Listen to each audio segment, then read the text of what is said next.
एक बच्चा जो जन्म के समय केवल बच्चा होता है, ना वो लड़का होता है ना लड़की, लेकिन जैसे जैसे वो बड़ा होता है उसे बताया जाता है कि तुम लड़के हो, रोना मत, बर्तन नहीं धुलना, खाना खाना तुम्हें नहीं बनाना है, अरे खाना बनाना तुम्हारा काम नहीं है, ये काम तुम्हारा नहीं है, वो काम तुम्हारा नहीं है। ऐसी बहुत सी चीज़ें जो अक्सर माताएं अपने बच्चों को सिखाती हैं।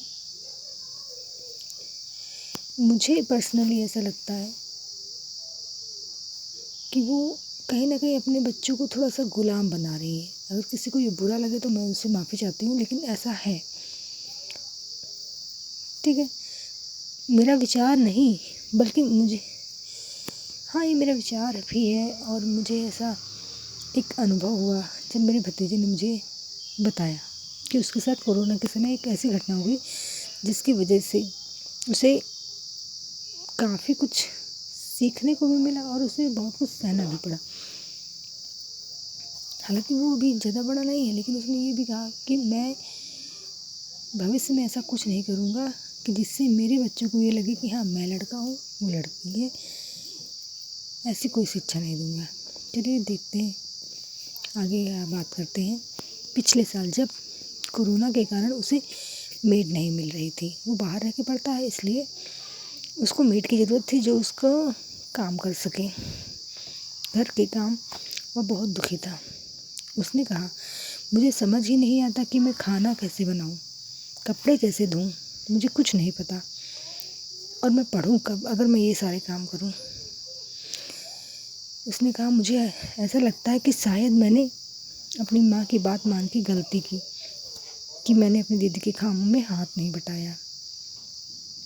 शायद मुझे उनकी मदद करनी चाहिए थी, क्योंकि अगर मैं उनकी मदद करता तो मुझे आज इतनी दिक्कतें नहीं होती। अब बड़ी मुश्किल से उसने खाना बनाना सीखा, और कपड़े तो वो बता रहा था कि वो हफ्तों हफ्तों तक धुलता ही नहीं है। बहुत ही मजबूरी हो गई, घर से बाहर निकलना नहीं, सेफ्टी का ख्याल रखना, कपड़े वो धुलता बहुत कम था क्योंकि उससे वो काम हो ही नहीं पाते थे, उसने सीखा ही नहीं बचपन से। लेकिन अब जब वो बाहर रह रहा, अकेले पढ़ रहा, तो अपनी जिम्मेदारियाँ उसे खुद उठानी पड़ रही, तो उसको शुरू में एडजस्टमेंट में बहुत प्रॉब्लम हुई। इसलिए मैं सभी माँओं से निवेदन करती हूँ कि वो अपने बेटे को कुछ काम ज़रूर सिखाएं, जिससे कि जब वो बाहर जाएं पढ़ने के लिए, जॉब करने के लिए, तो उन्हें किसी पे पूरी तरह डिपेंड ना होना पड़े, क्योंकि वक्त कब क्या रूप लेके सामने आए ये किसी ने नहीं देखा है। जैसे कोरोना काल में हुआ, बहुत सी प्रॉब्लम्स हुई, लोगों होटल बंद थे, मैस बंद थे, बच्चों को खाने की प्रॉब्लम्स हुई, बहुत से बच्चों को बहुत सी प्रॉब्लम हुई। तो प्लीज़ उन्हें कुछ ऐसी चीज़ें सिखाएं जिनके लिए उन्हें दूसरों पर डिपेंड ना होना पड़े, वो उनके फ्यूचर में काम आए। Thank you. मेरी किसी बात से अगर किसी को बुरा लगा हो तो मैं माफ़ी चाहती हूँ।